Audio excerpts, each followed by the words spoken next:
Hey everyone, Darren Hall here, coming to you from Costa Rica with another Wisdom Warrior transmission for anyone who cares or dares to listen.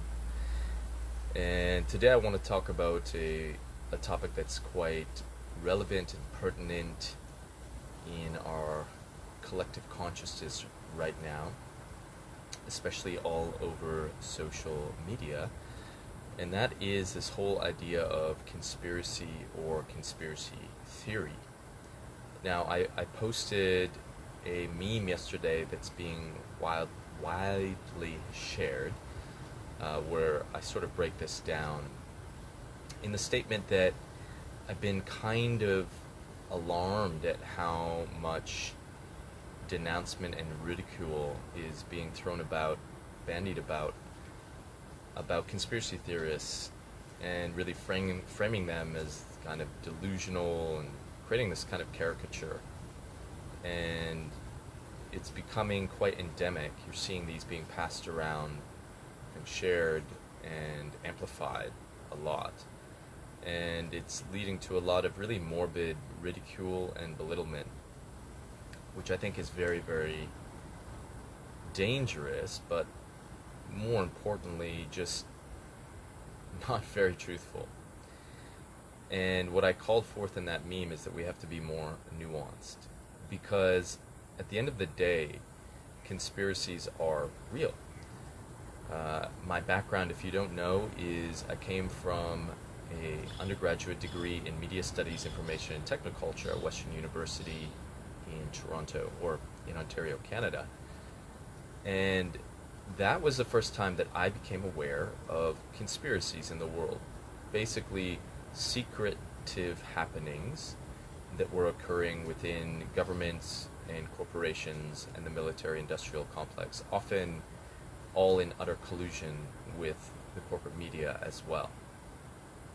I'll never forget studying or doing an independent study project with a group of media students on the disinformation around the first Gulf War, and this was the first time that I was about 19 at the time, the first time I had ever experienced studying this kind of corruption at the level of government. And if you remember, in that first Gulf War, the American people and also the Senate were really cynical of any warmongering posturing because of what had happened in Vietnam, because of the illuminations of the Pentagon Papers that had found that the Gulf of Tonkin incident was a false flag. It didn't exist, and it was the pretext, it was perpetrated as the pretext for going to war, a harrowing war that led to massive loss of life and just ravaged the lives of many people in Vietnam, the Vietnamese people, but also just American soldiers. So much significant trauma for generations. And so by the time that the first Gulf War came around and George Bush Sr., president at the time, was trying to beat the war drums, the American public and the Senate were not interested in the least, given the recent track record of what had happened in Vietnam. So what did the U.S. government do? They actually hired a PR firm to design a very deceitful form of propaganda to manipulate the masses in the Senate to go to war, which centered around the testimony, the harrowing testimony of a supposed Kuwaiti nurse who was in Kuwait at the time, in Saudi Arabia, when the Iraqi forces came and invaded. And she had witnessed these Iraqi soldiers smashing babies' heads who were in incubators. She gave this harrowing testimony, I believe, at the U.S. Senate. And quite immediately it won over the public, and boom, the Gulf War was initiated. It was discovered after the fact that she was actually the granddaughter, I believe, of the Saudi Arabian U.S. ambassador, and that her story was completely fabricated. I remember how devastating it was for me to study that in depth and do an independent study project on it, because my whole sense of the world slowly started to crumble. And from there, within the confines of my academic studies, I discovered many other forms of disinformation propagated by the government in collusion with the media, along with discovering within the first Gulf War, transcripts that surfaced between the U.S. government and Saddam Hussein himself, where they had actually told him that he was more than welcome to go and invade Saudi Arabia, who he owed a bunch of money from the Iran-Iraq war, and that they had willfully and intentionally entrapped him because they didn't trust him anymore as a despot for their oil desires. This was just many incidents that happened, and what ended up happening is after university, as I continued to study these conspiracies that were very real in the world, hidden from public view, forms of government corruption, I entered into what I see as a dark night of the soul, a 6-month-long depression that was the darkest days of my life, because I lost all sense of reality. I had up to that point seen governments as primarily looking out for the common good, or rather just innocuous, and I had never considered that there was some kind of malevolence at work within governments, that not only did they not have our public good in mind, but they were actually riddled with psychopathy and malevolence to actually harm human beings in great numbers, and essentially kind of destroy the world or ensnare us in a very kind of tyrannical form of government that paraded itself as being democracy. That may all sound like hyperbole, but these are the conclusions I was coming from, and from doing these studies in media school, and I know a lot of my peers, we felt the same way. I'll never forget on graduation day sitting around with my peers, and we all kind of had this glum look on our face, like, wow, what are we supposed to do now in a world that we utterly distrust? I wasn't aware of the whole phenomena of conspiracy theory until years later, when I started to meet actual other people who were interested in this stuff. Conspiracy theory wasn't really bandied about as a word. As I said, at university, we studied it as a form of disinformation that governments and their media arms were propagating. When I first started to see conspiracy theory being disseminated in the media, I was kind of shocked to see that it was disseminated in this ridiculing way, to ridicule people who were investigating these truths that were more clandestine, that were harder to find in the public view.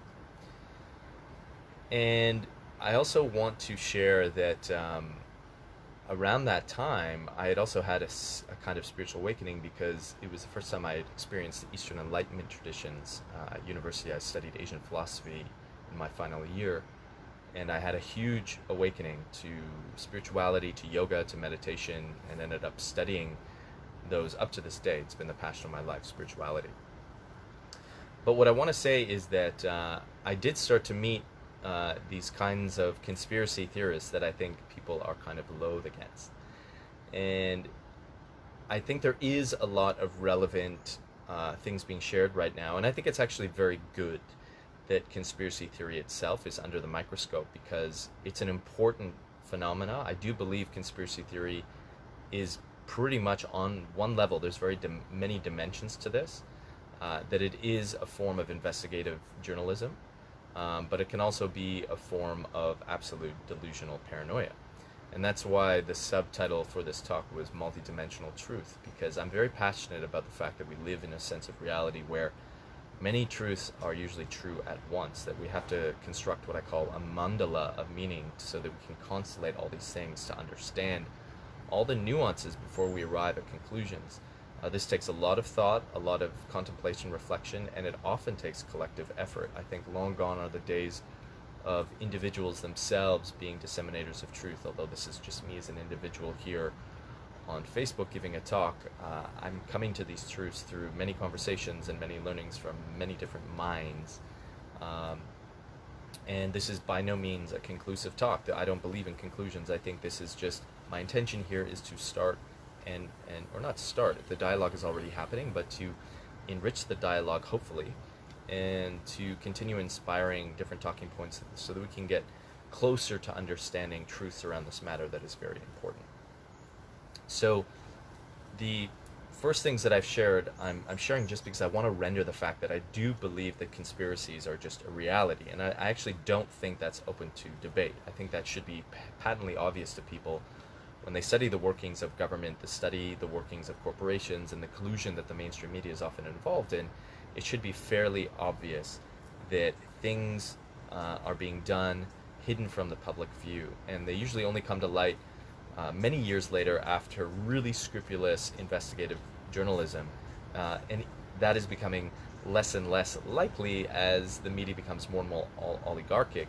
It's usually through whistleblowers who get smeared and absolutely go through incredibly immense persecutions to disseminate a truth that is very hard for people to accept. So I think one of the reasons that we're seeing so much belittlement and pushback against conspiracy theories right now is, on one hand, yes, I do believe there is something dangerous to conspiracy thinking. And that is basically that it can be a quagmire of paranoia, of delusional thoughts, of thinking that one is a victim of forces that we have no control over, of grand fantastical victimizations, even of like lizard aliens who are predate or who are being predators on humanity. And I'll return to that because I actually don't reject that entirely. It's actually very much written in ancient texts like the Gnostics and the Nag Hammadi library. But I'll return to that point. But it's important to note that there are definitely quagmires that can happen when you are studying conspiracy theory. And one of the reasons is because when you are studying conspiracy theory, you are usually voluntarily inducing trauma upon yourself.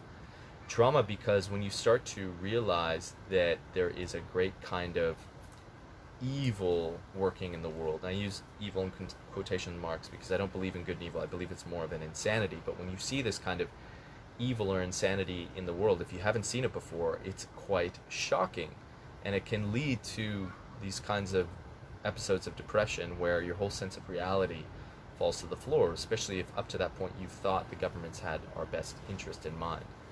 But if you study these conspiracy theories and just study history with any kind of objective view, and if you have friends particularly who are indigenous, who have been colonized, who have been through residential schools, who have seen the really murderous, rapacious side of our democracy, so-called democracy, you know that this kind of evil isn't so, it's not so much of a fantasy, it's not so much of a conspiracy, it's just very designed to be hidden from public view. And then on top of that, our whole sense of reality is obscured by this matrix that's propagated through pop culture, through Hollywood, through movies, through all the distractions of the media that make us see a certain sense of the world that isn't true at all.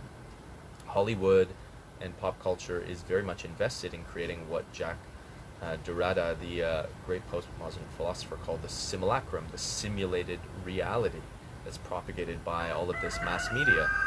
And this is why the Matrix film really was sent massive reverberations through my media studies program, because I was actually in media school at the time when the film came out.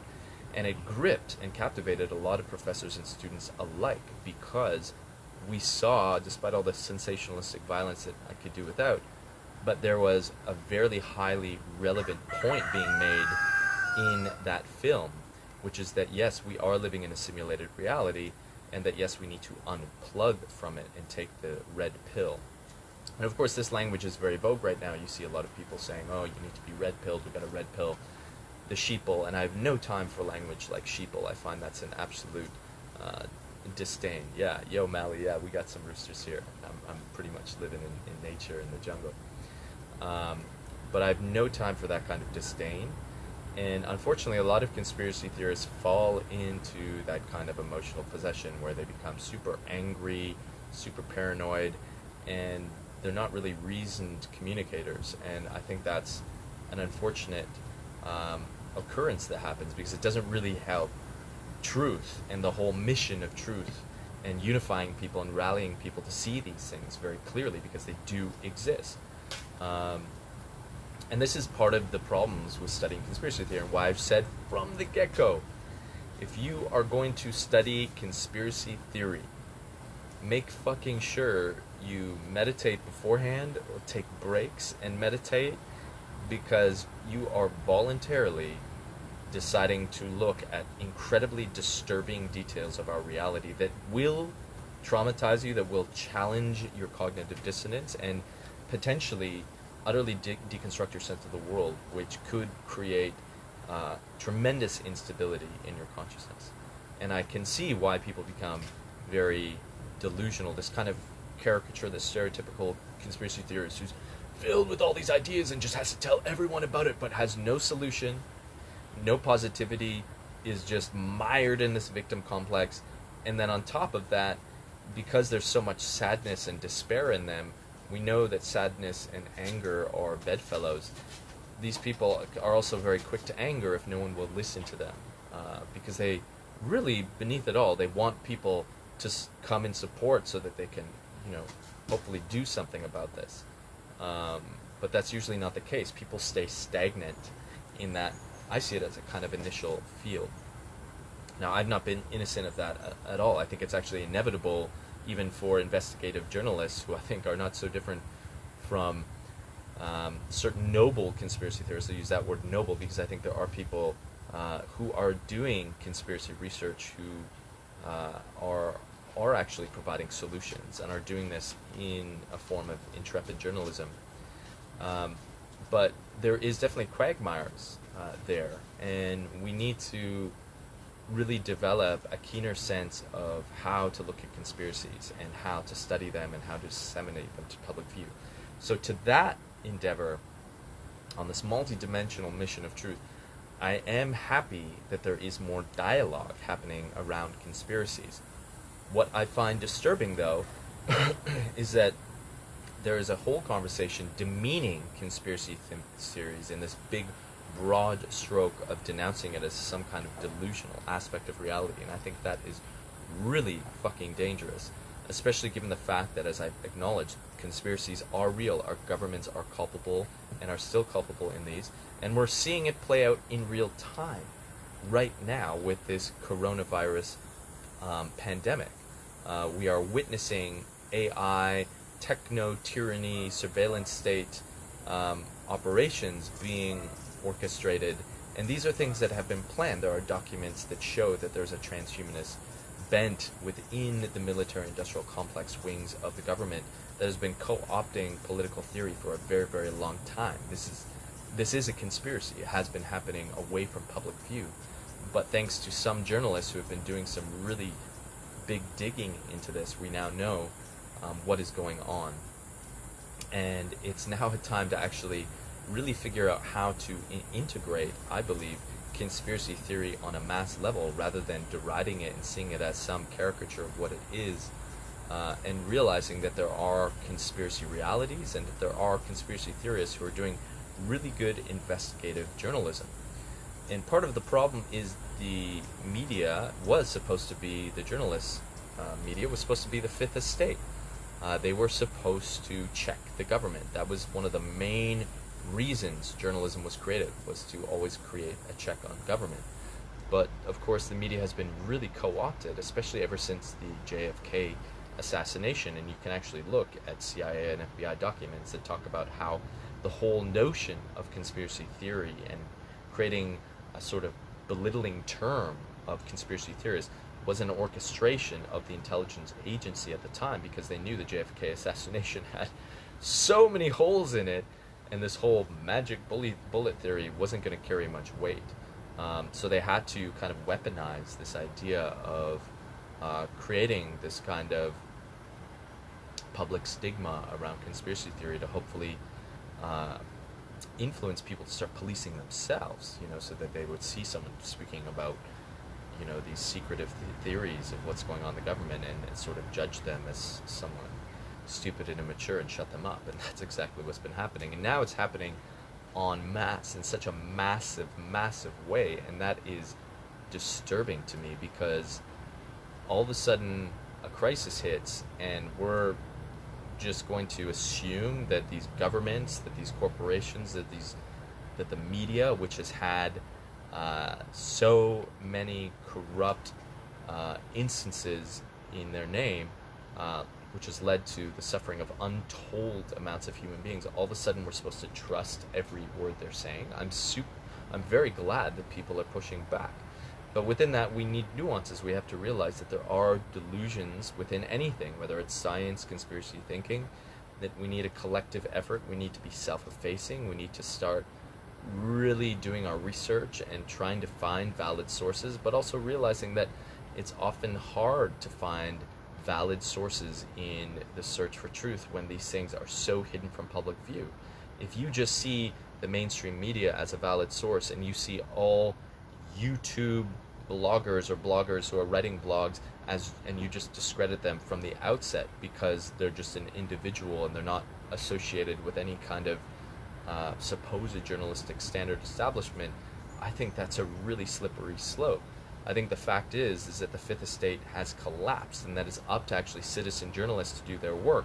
And yes, there are crackpot journalists out there who are not doing their research, who are disseminating false information, but you should not allow that to close your mind to the fact that there are brilliant people who are doing research into conspiracies, brilliant investigative journalism done by self-initiated citizens who cite their work, who are open to dialogue, who are open to course correction, and they are legion right now. And this is very exciting to me because it's showing that people have really stepped into their sovereignty, that they are taking on the mantle, the cause for truth en masse in very powerful ways.